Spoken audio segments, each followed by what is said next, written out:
Le 17 novembre à 03h12, au-dessus de la crête nord de la Crimée occupée, un site radar russe S-400 a été frappé par une frappe précise. La mission avait été planifiée plusieurs semaines à l'avance par les forces spéciales ukrainiennes, utilisant des essaims de drones, la guerre électronique et une coordination en temps réel par IA. Le radar, d'une valeur de plus de 25 millions de dollars et chargé de la détection anti-aérienne, a été totalement détruit en quelques minutes. La séquence a commencé à 02h55. Un lanceur mobile près de Dzhankoï a déployé 6 drones kamikazes. 4 étaient équipés de modules leurres électroniques, imitant le vol d'oiseaux à basse altitude, et des signaux de trafic aérien civil. 2 drones servaient d'unité de commandement, utilisant une IA embarquée pour coordonner les routes et les manœuvres d'évasion. Les conditions météorologiques incluaient une visibilité réduite à environ 25 mètres, ce qui diminuait les risques de détection, mais exigeait une navigation précise. L'infanterie russe autour du périmètre détecta d'abord les drones au son, un léger vrombissement perçant la brume. Ils tirèrent avec des canons ZU-23 et des missiles portables, mais le brouillard et le terrain rendaient la visée presque impossible.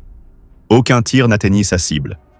Les traçantes disparaissèrent dans la brume tandis que les drones leur progressaient, attirant le feu et trompant les opérateurs du radar Nebohem. Bientôt, les drones réalisèrent leur première diversion. L'un d'eux piqua vers la tour radio. Sa petite charge explosa sans causer de dommages. Cependant, le système radar le considéra comme une menace sérieuse et activa ses défenses. Les caméras thermiques détectèrent des explosions et le radar identifia l'approche de 5 objets. Les opérateurs tentèrent de comprendre la situation, mais certains signaux étaient réels, d'autres faux, plongeant le système dans la confusion. L'ouverture permit le début de la frappe réelle. À 03h12, une roquette HIMARS ukrainienne fut tirée depuis un poste dissimulé à 5 km. Elle vola à Mach 2,8 à basse altitude et atteignit le site S-400 sans être repérée. Les unités russes utilisèrent le Krasuka 4 pour brouiller radar et communication. 4 drones leurres perdirent temporairement le signal, mais le système principal rétablit le contrôle grâce à des liens optiques basse fréquence. Le radar russe 91N6E suivit les leurs comme de vraies menaces et lança des missiles intercepteurs. Les opérateurs ukrainiens calculèrent les trajectoires et émirent des commandes d'évitement instantanées. Un intercepteur entra en collision avec un missile et explosa, mais les autres poursuivirent leur course.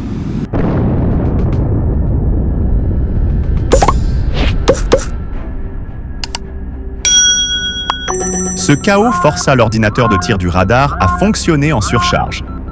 Les systèmes, saturés par des signaux thermiques et électroniques simultanés, tombèrent en panne. Quelques instants plus tard, un missile intercepteur explosa dans son propre tube de lancement, détruisant le lanceur S-400 de l'intérieur. Les flammes engloutirent l'antenne radar, tandis que des explosions secondaires secouèrent les dépôts de munitions. La frappe terminale suivit immédiatement. Un missile de type Attack-MS volant à basse altitude, guidé par navigation topographique, descendit sur les bâtiments de soutien et les dépôts de carburant. À l'impact, le béton armé fut transpercé, enflammant plus de 600 tonnes de diesel.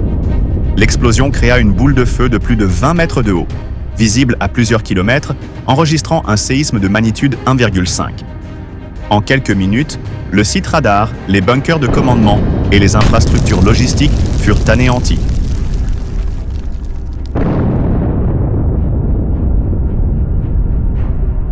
L'opération fut un succès total. Les experts estiment que la Russie a perdu plus de 40 millions de dollars en équipements, véhicules, infrastructures S-400 et machines de soutien. Les stocks de carburant détruits stoppèrent plusieurs brigades mécanisées, affectant 4500 soldats et des centaines de véhicules blindés, tout en coupant des routes d'approvisionnement cruciales.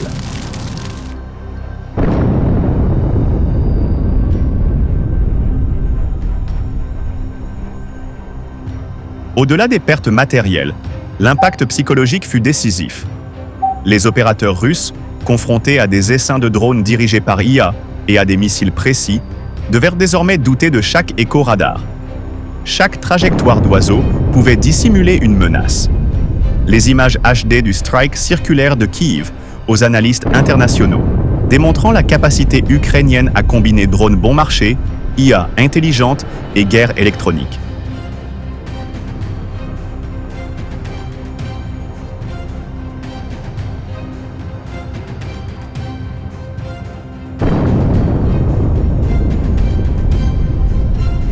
Stratégiquement, l'attaque força la Russie à choisir. Regrouper les actifs de grande valeur au risque d'une annihilation ou disperser les systèmes et réduire la couverture. La frappe S-400 révéla un nouveau paradigme du conflit moderne. La pensée rapide, l'IA intégrée et la tromperie tactique surpassent la puissance brute. En une seule opération minutieusement synchronisée, l'Ukraine neutralisa un des principaux nœuds de défense aérienne russe.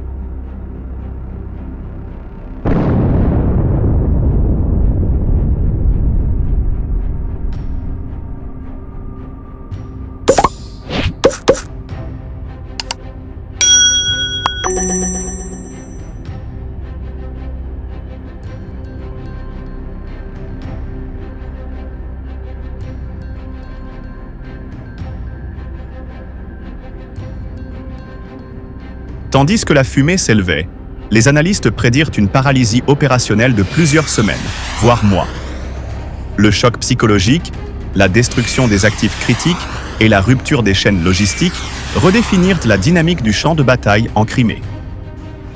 L'Ukraine démontra que dans la guerre moderne, vitesse, innovation et domination électronique peuvent renverser les rapports de force.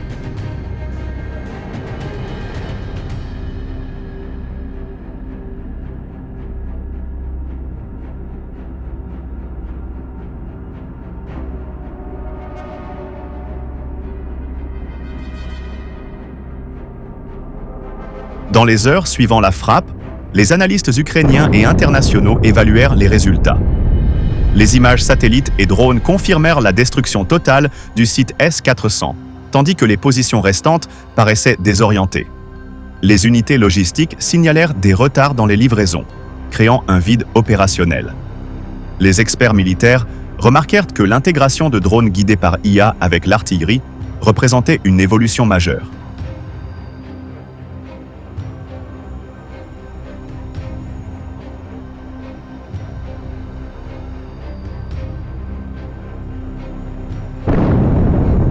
Au-delà des effets immédiats, l'opération influença les procédures de commandement et de contrôle. Les systèmes de surveillance et les réseaux redondants furent réévalués. L'incident montra l'importance croissante de la guerre électronique, du renseignement en temps réel et des stratégies adaptatives. Malgré les pertes, la principale leçon était l'importance de l'innovation, de la vitesse et de l'exécution précise.